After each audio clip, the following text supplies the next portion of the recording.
बिस्मिल्लाहिर्रहमानिर्रहीम। अजीज़ तलबा अस्सलामु अलैकुम।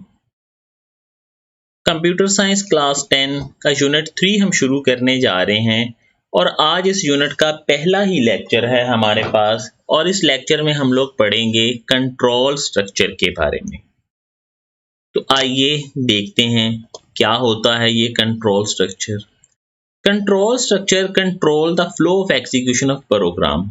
मतलब एक प्रोग्राम में आपने कुछ लाइनें लिखी, लाइन नंबर 1 से लेके 10 तक। इन लाइनों पर किस तरतीब से अमल होगा, कौन सी लाइन पहले एग्जीक्यूट होगी, कौन सी बाद में होगी, किन लाइनों को हमने चलाना है, किन को छोड़ना है, किन को रिपीट करना है, ये सारे का सारा काम है कंट्रोल स्ट्रक्चर के जिम्मे। 3 किस्म के बेसिक में आपको कंट्रोल स्ट्रक्चर मिलेंगे: सीक्वेंस, सिलेक्शन, लूप। क्या होते हैं सीक्वेंस? जैसे कि नाम से ज़ाहिर आ रहा है, इन सीक्वेंस, तरतीब के साथ। तो इसमें क्या होगा, आपने अगर कुछ लाइनें लिखी हैं, फर्ज करें आपने लिखी हैं लाइन नंबर 1 2 3 4 एंड 5, 5 लाइनें आपने लिख ली जनाब। अब सीक्वेंस में क्या होगा, तरतीब से अमल होगा। पहले लाइन नंबर 1 पे, फिर लाइन नंबर 2 पे, फिर लाइन नंबर 3 पे, फिर 4 पे और उसके बाद 5 पे। यानी in sequence structure, instructions are executed according to the increasing order of their line number. Line numbers के लिहाज से अमल होता जाएगा। सिलेक्शन, जैसे कि नाम से ज़ाहिर है, आप कुछ लाइनों को सिलेक्ट कर लेंगे और कुछ को छोड़ देंगे। इसमें हम करते क्या हैं, हम कोई कंडीशन लगा देते हैं। हम यहाँ पे लिख देते हैं लाइन नंबर 2 में कि if this condition fulfil then line number 3 executed, otherwise not execute. यानी हम कोई कंडीशन लगाएंगे कि अगर ये वाली कंडीशन हमारी फुलफिल हो तो लाइन नंबर 3 चले, अगर ये कंडीशन फुलफिल ना हो तो लाइन नंबर 3 पे अमल ही ना किया जाए। तो यही कहलाता है सिलेक्शन स्ट्रक्चर। डिटेल हम इसकी बाद में देखते हैं। इस selection structure choose which alternate program statement to execute. और बेसिक में इसके लिए कौन से कमांड इस्तेमाल होती हैं? If then and if then else statements use for the selection structure. इसके बाद है लूप। लूप में हम क्या करते हैं, कुछ लाइनों को बार बार रिपीट करते हैं।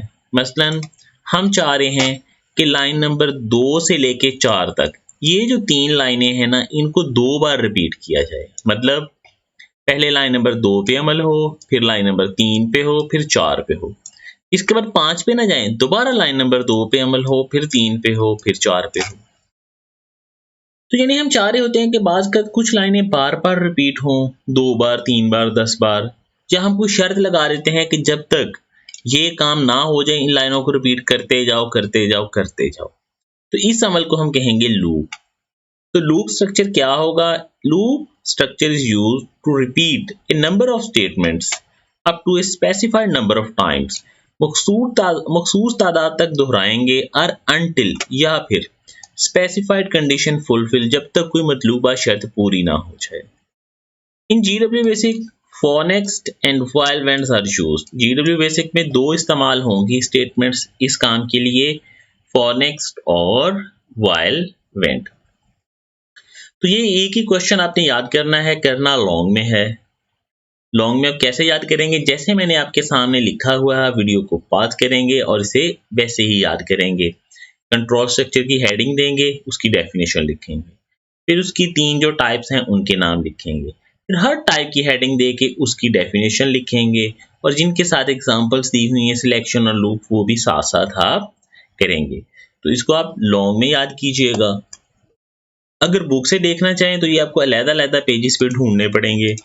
41 पे आपको कंट्रोल स्ट्रक्चर और सीक्वेंस की डेफिनेशन मिल जाएगी, 45 पे सिलेक्शन स्ट्रक्चर की, और 121 पे आपको लूप्स की डेफिनेशन मिल जाएगी। तो आज का काम आपके पास ये एक ही क्वेश्चन है। उम्मीद है आप अच्छे से काम कर रहे होंगे। अपना ख्याल रखिएगा। अल्लाह हाफिज़।